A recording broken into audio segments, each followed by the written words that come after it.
ನಾನು ಅವತ್ತು ಅರ್ಧ ಮುಗ್ದಿತ್ತು. ಕ್ರಿಕೆಟ್ ಅವ್ರಿಗೆ ಒಂದು ದಿನ ಮಾತ್ರ ಮ್ಯಾಚ್ ಇತ್ತು. ನಮ್ಮ ಸ್ಪೀಕರ್ ಹತ್ರ ಮಾತಾಡಿದೆ. ಬೇರೆ ಕೆಲವೆಲ್ಲ ಇಂಪಾರ್ಟೆಂಟ್ ಲೀಡರ್ಸ್ ಹತ್ರನೂ ಕೂಡ ಮಾತಾಡ್ತೀನಿ. ಸೊ ಬರೀ ಫಸ್ಟ್ ಡೇ ಇವತ್ತು ಮಾಡಿ ಅಂತ ಹೇಳಿದ್ದೀನಿ. ಸೊ ಈಗ ನಮ್ಮ IPL ಮ್ಯಾಚಸ್ ಏನಿದೆ ಅದಕ್ಕೆ 3 ಟಿಕೆಟ್ ಕೊಡೋಕ್ಕೆ ಅವ್ರು ಒಪ್ಕೊಂಡಿದ್ದಾರೆ. 4 ಬೇಡ 3 ಕೊಡಿ. ಬೇರೆ KC ಅವರು ಇಂಟರ್ನ್ಯಾಷನಲ್ ಮ್ಯಾಚಸ್ಗೆ ಏನು ಒಪ್ಪಂದ ಮಾಡ್ಕೊಂಡಿದ್ದಾರೆ ಹೊರಗಡೆ, ಅದಕ್ಕೆ 2 ಕೊಡೋದು, ಇನ್ನು 2 ಬೇಕಾದವರು ಪರ್ಚೇಸ್ ಮಾಡೋದು. ಅದಕ್ಕೆ ಪ್ರಯಾರಿಟಿಯಲ್ಲಿ ಅವರು ಲೆಟ್ರ್ ಕೊಟ್ಟರೆ ನಾವು ಸ್ಪೀಕರ್ ಆಫೀಸಿಂದ ಅದಕ್ಕೆ ಪರ್ಚೇಸ್ ಮಾಡೋಕ್ಕೆ ಅವ್ರಿಗೆ ಪ್ರಯಾರಿಟಿಗೆ ಪರ್ಚೇಸ್ ಮಾಡೋಕ್ಕಾಗಲ್ಲ. ಯಾಕೆಂದರೆ ಅವರೆಲ್ಲ ಯಾವುದೋ ಅಗ್ರಿಮೆಂಟ್ಸ್ ಎಲ್ಲ ಮಾಡ್ಕೊಂಡಿರ್ತಾರೆ. ಅದಕ್ಕೆ ಎರಡು ಇಂಟರ್ನ್ಯಾಷನಲ್ ಮ್ಯಾಚಸ್ 2 ಮಾತ್ರ ಕೊಡೋದು, 2 ಮಾಮೂಲಿ ಅವರು ಎಲ್ಲರೂ ಪರ್ಚೇಸ್ ಮಾಡಿಕೊಡುತ್ತೆ. ಅದಕ್ಕೆ ಅವರು RCB ಅವರು ಬಂದಿದ್ದರು, ಮ್ಯಾನೇಜ್ಮೆಂಟ್ ಅವರು ಬಂದಿದ್ದರು, ವೆಂಕಟೇಶ್ ಪ್ರಸಾದ್ ಬಂದಿದ್ದರು, ಎಲ್ಲರೂ ಕೂಡ ಮಾಡಿ ಇಲ್ಲಿಗೆ ಕ್ಲೋಸ್ ಮಾಡ್ತಾಯಿದ್ವಿ. ಆಮೇಲೆ ಸ್ಟೇಡಿಯಂ ಬಗ್ಗೆ ಕೂಡ ಡಿಸ್ಕಸ್ ಮಾಡಿದ್ವಿ. ಯಾವ ರೀತಿ ಸೀಟು ಜಾಸ್ತಿ ಮಾಡಬೇಕು ಏನು ಇಲ್ಲ ಅಂತೇಳಿ ಅವರೆಲ್ಲ ಸೂಚನೆ ಕೊಟ್ಟಿದ್ದೀನಿ. ಬೇರೆ ಒಂದು 2-3 ಜಾಗ ಕೂಡ ನಾವು ಬೆಳಗ್ಗೆ ನಾನು ಕಾರ್ಪೊರೇಷನ್ ಕಮಿಷನರ್ನ ನಮ್ಮ DBA ಕಮಿಷನರ್ ಎಲ್ಲ ಕರೆದು ಮಾತಾಡ್ತೀನಿ. ಇನ್ನೊಂದು 2-3 ಜಾಗನ ಐಡೆಂಟಿಫೈ ಮಾಡ್ತೀನಿ. ಹೊಸ ಸ್ಟೇಡಿಯಂ ಎಲ್ಲಿ ಕಟ್ಟಕ್ಕೆ ಸಾಧ್ಯ ಅಂತೇಳಿ ಅದು ಯೋಚನೆ ಮಾಡ್ತಾಯಿದ್ವಿ. ಇಲ್ಲೂ ಅವರು ಸೀಟ್ನ ಜಾಸ್ತಿ ಮಾಡೋಕ್ಕೆ ಒಂದು ಆಲೋಚನೆ ಮಾಡ್ತಾಯಿದ್ದಾರೆ. ನಮಗೆ ಸರ್ಕಾರಕ್ಕೆ ಪ್ರೆಸೆಂಟ್ ಮಾಡಿ ಅಂತ ಹೇಳಿದ್ವಿ. ನಾವು ಸಪ್ರೇಟ್ ಗ್ಯಾಲರಿ ಹೆಚ್ಚು ಮಾಡೋದಾ ಸರ್ ಅಥವಾ ಸ್ಟೇಡಿಯಂ ಸ್ಥಳ ಅಂತ ಸರ್? ಸ್ಟೇಡಿಯಂ ಅಲ್ಲದೆ ಸೀಟ್ನ ಜಾಸ್ತಿ ಮಾಡೋಕ್ಕೆ, ಆಸನಗಳ ಸಂಖ್ಯೆ ಆಸನ ಜಾಸ್ತಿ ಮಾಡೋಕ್ಕೆ ತಮಿಳ್ನಾಡಲ್ಲಿ ಬೇರೆ ಬೇರೆ ಸ್ಟೇಟ್ಗಳೆಲ್ಲ ಮಾಡಿದ್ದಾರೆ.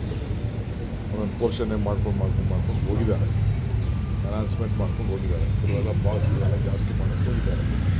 ಆ ರೀತಿ ಅವ್ರದ್ದೇ ಆದಂಥ ಕೆಲವು ಸಜೆಷನ್ಸ್ ಇದೆ. ಅವರು ಎಕ್ಸ್ಪ್ರೆಷನ್ ಆಫ್ ಇಂಟ್ರೆಸ್ಟು ಕರೆದಿದ್ದಾರೆ.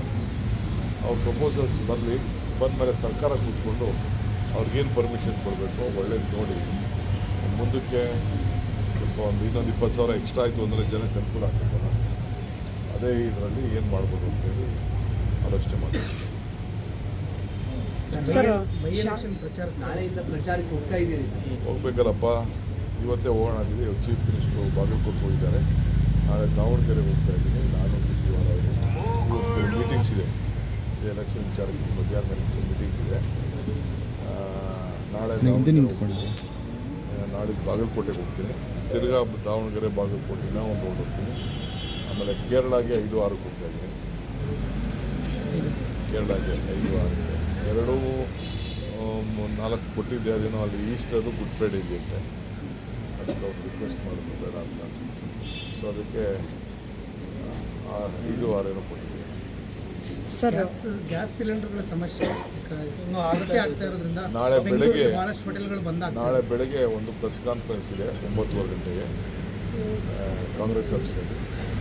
ನಾನು ಸುರ್ಜಿವಾಲ ಅವರು ಪ್ರೆಸ್ ಕಾನ್ಫರೆನ್ಸ್ನ ಪ್ರೆಸ್ ಮಾಡ್ತೀನಿ.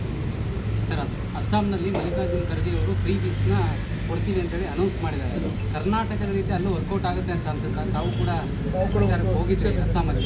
ನಾನು ಅವ್ರು ಅನೌನ್ಸ್ ಮಾಡಿದ್ಮೇಲೆ ನಾನು ಭಾಷಣ ಮಾಡಿ ಬಂದಿದ್ದೀನಿ. ನಾವೇನು ಮಾತಾಡ್ತೀವಿ ಮಾತಾಡೋ ಪ್ರಕಾರ ನಡ್ಕೊಳ್ತೀವಿ. As far as Assam is concern, any country in concern, any state is concern, whatever we promise to the people of this country and the state, Congress party always delivers. ಈ ಅವ್ರ ಥರ 15 ಲಕ್ಷ ಕೊಡ್ತೀವಿ ನಿಮ್ಮ ಅಕೌಂಟಿಗೆ ಅಂತ ಹೇಳ್ಬಿಟ್ಟು ಅಚ್ಚೇ ದಿನ ತರ್ತೀವಿ ಅಂತ. ಅಚ್ಚೇ ದಿನ ಎಲ್ಲಿ ಬಂತು? ಅಚ್ಚೇ ದಿನ ಬರಲಿಲ್ಲ, ಏನು ಬರಲಿಲ್ಲ. 15 ಲಕ್ಷ ನಿಮ್ಮ ಯಾರ ಅಕೌಂಟಿಗೂ ಬರಲಿಲ್ಲ. ನಾವು ಹಂಗೆಲ್ಲ ಇಲ್ಲ. ನಾವೆಲ್ಲ ಮಾತು ಕೊಟ್ಟರೆ ಮಾತು ಪ್ರಕಾರ ನಾವು ಬರ್ತೀವಿ. ಹಿಂದಿ ಏರಿಕೆ ವಿಚಾರದಲ್ಲಿ ಸಾಕಷ್ಟು ಗೊಂದಲಗಳು ವಿರೋಧ ಮಾಡ್ತಾ ಇದ್ದಾರೆ. ಅದೆಲ್ಲ ಆಮೇಲೆ ಮಾತಾಡೋಣ. ಸರ್, ಅಸ್ಸಾಂಗೆ ಹೋದಂಥ ಸಂದರ್ಭದಲ್ಲಿ ಅಲ್ಲಿನ ಹೆರಿಟೇಜ್ ಫುಡ್ ತಿಂದು ಭಾರಿ ಖುಷಿ ಪಟ್ಟಿದ್ದೀರಾ ಸರ್? ಹೌದು, ಅಸ್ಸಾಂ ಫುಡ್ ನನಗೆ ಎಕ್ಸ್ಪೀರಿಯನ್ಸ್ ಭಾಳ ಸತಿ ಹೋಗಿದ್ದೀನಿ. ಅಲ್ಲಿ ಲೋಕಲ್ ಫುಡ್ ತಿಂದಿಲ್ಲ ನಾನು. ಈ ಸತಿ ಬೇಕು ಅಂತ ಲೋಕಲ್ ಫುಡ್ ನೋಡೋಣ ಅಂತೇಳಿ ಒಂದು ಹೋಟ್ಲ್ ಲೋಕಲ್ ಫುಡ್ಡೇ ತಿನ್ನಬೇಕು ಅಂತ. ಇದು ಗುಡ್ ಟೇಸ್ಟ್ ಚೆನ್ನಾಗಿದೆ. ಒಳ್ಳೆ ನಮ್ಮ ಅಸ್ಸಾಂ ಫುಡ್ಡು. ನಾನ್ ವೆಜ್ ಅಂತೂ ಭಾಳ ಚೆನ್ನಾಗಿ ಎಂಜಾಯ್ ಮಾಡಿದ್ರು. ನಾನು ಸ್ವಲ್ಪ ವೆಜಿಟೇರಿಯನು. ಚೆನ್ನಾಗಿದೆ ಅಸ್ಸಾಂ. ಸರ್ ಇನ್ನು ಚುನಾವಣೆ ಮೊದಲು ಕಾಮೆಕ್ಕೆ ಹೋಗಿದ್ರಿ ಸರ್, ಸಕ್ಸಸ್ ಸಿಕ್ತು. ಇದು ಕೂಡ ಹೋಗಿ ಭೇಟಿ ಮಾಡಿದ್ರಿ. ಹೋಗ್ಬೇಕಲ್ಲಪ್ಪ, ದೇವ್ರಿಗೆ ಕೇಳಬೇಕಲ್ಲ, ನೀನು ಕೇಳಬೇಕು, ದೇವ್ರಿಗೆ ಕೇಳಬೇಕು, ಮೀಡಿಯಾನು ಕೇಳಬೇಕು. ಹಂಗೆ ದೇವ್ರ ಕಾಮಾಗ್ಯ ದೇವ್ರಿಗೂ ಸಹಾಯ ಮಾಡಿ. ಸರ್ IPL ವಿಚಾರಕ್ಕೆ ಬರೋದಾದ್ರೆ ಹಾಸನಗಳ ವ್ಯವಸ್ಥೆ ಶಾಸಕರಿಗೆ ಮತ್ತೆ ಸಚಿವರುಗಳಿಗೆ MLCಗಳಿಗೆ ಬೇರೆ ಗ್ಯಾಲರಿಯನ್ನು ಮಾಡಬೇಕು ಅಂತಿತ್ತಂತಲ್ಲ ಸರ್, ಹೇಗೆ ಅವರಿಗೆ? ನಾನು ಅದೆಲ್ಲ ಹೋಗಲ್ಲ, ಅವ್ರಿಗೆ ಬಿಟ್ಬಿಡ್ತೀನಿ. ನಾನು I don't want to interfere too much with their affairs.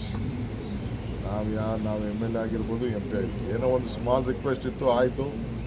3 seat local ಮ್ಯಾಚಸ್ಗೆ 3 ಕೊಡಿ ಅಂತ ಹೇಳಿದ್ದೀನಿ. 2 ಬಿಕ್ಕಿದ್ದು 2 ಕೊಡ್ತೀವಿ ಅಷ್ಟೇ. ಅಷ್ಟು ಬಿಟ್ಟರೆ ಮಿಕ್ಕಿದ ಇಂಟರ್ಫಿಯರ್ ಆಗಿ ಹೋಗಲ್ಲ ನಾನು.